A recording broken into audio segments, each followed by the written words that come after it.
Got your little wave to the families in. That's great. Good evening, gentlemen. It really is an honor to be here with both of you. I would like to begin with Libya on a rather somber note.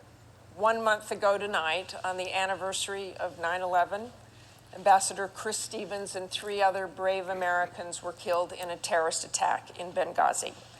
The State Department has now made clear there were no protesters there. It was a pre-planned assault by heavily armed men. Wasn't this a massive intelligence failure, Vice President Biden? What it was a tragedy, Martha. Chris Stevens was one of our best. We lost 3 other brave Americans. And I can make absolutely 2 commitments to you and all the American people tonight.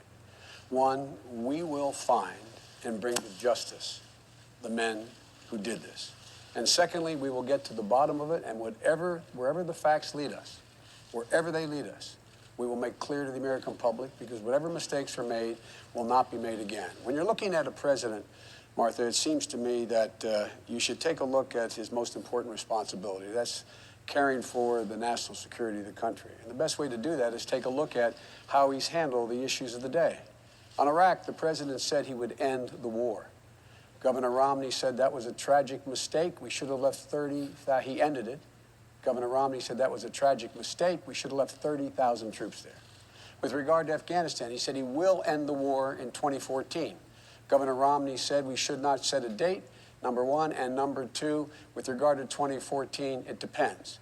When it came to Osama bin Laden, the president, the first day in office, I was sitting with him in the Oval Office. He called in the CIA and signed an order saying my highest priority is to get bin Laden. Prior to the election, prior to him being sworn in, Governor Romney was asked the question about how he would proceed. He said, I wouldn't move heaven and earth to get bin Laden. He didn't understand it was more than about taking a murderer off the battlefield. It was about restoring America's heart and letting terrorists around the world know if you do harm to America, we will track you to the gates of hell if need be. And lastly, the President of the United States has led with a steady hand and clear vision.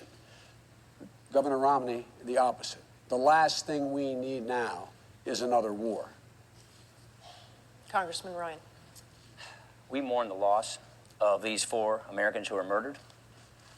When you take a look at what has happened just in the last few weeks, they sent the UN ambassador out to say that this was because of a protest and a YouTube video.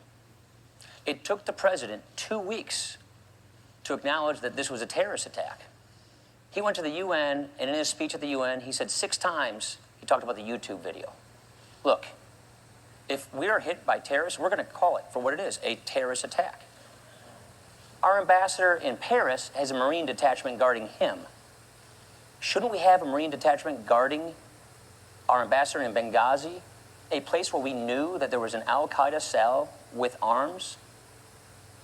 This is becoming more troubling by the day. They first blamed the YouTube video. Now they're trying to blame the Romney-Ryan ticket for making this an issue. And with respect to Iraq, we had the same position before the withdrawal, which was we agreed with the Obama administration. Let's have a status of forces agreement to make sure that we secure our gains. The vice president was put in charge of those negotiations by President Obama, and they failed to get the agreement. We don't have a status of forces agreement because they failed to get one. That's what we were talking about. Now, when it comes to our veterans, we owe them a great debt of gratitude for what they've done for us, including your son, Bo. But we also want to make sure that we don't lose the things we fought so hard to get. And with respect to Afghanistan, the 2014 deadline, we agree with the 2014 transition. But what we also want to do is make sure that we're not projecting weakness abroad. And that's what's happening here. This Benghazi issue would be a tragedy in and of itself. But unfortunately, it's indicative of a broader problem. And that is what we are watching on our TV screens is the unraveling of the Obama foreign policy, which is making the world more chaotic and us less safe. I just want to talk to you about right in the middle of the crisis. Governor Romney, and you're talking about this again tonight, talked about the weakness, talked about apologies from the Obama administration. Was that really appropriate right in the middle of the crisis? On that same day, the Obama administration had the exact same position. Let's recall that they disavowed their own statement that they had put out earlier in the day in Cairo. So we had the same position, but it's never too early to speak out for our values. We should have spoken out right away when the Green Revolution was up and starting, when the mullahs in Iran were attacking their people. We should not have called Bashar Assad a reformer when he was turning his Russian-provided guns on his own people. We should always stand up for peace, for democracy, for individual rights. And we should not be imposing these devastating defense cuts, because what that does, when we equivocate on our values, when we show that we're cutting our own defense, it makes us more weak. It projects weakness, and when we look weak, our adversaries are much more willing to test us. They're more brazen in their attacks, and our allies are less willing to trust us. With all due respect, that's a bunch of malarkey. And why is that so? Because not a single thing he said is accurate. First of all, Be specific. I will be very specific. Number one, this lecture on embassy security. The congressman here cut embassy security in his budget by $300 million below what we asked for. Number one. So much for the embassy security piece. Number two, Governor Romney, before he knew the facts, before he even knew that our ambassador was killed, he was out making a political statement which was panned by the media around the world. And this talk about this weakness, I don't understand what my friend's talking about here. This is a president who's gone out and done everything he has said he was going to do.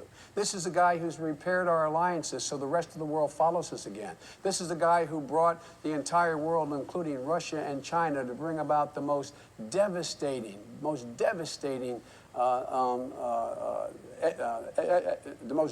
efforts on Iran to make sure that they, in fact, stop with their... Look, I mean, these guys bet against America all the time. Can we talk about... Let me go back to sure. Libya. What were you first told about the attack? Why were people talking about protests when people in the consulate first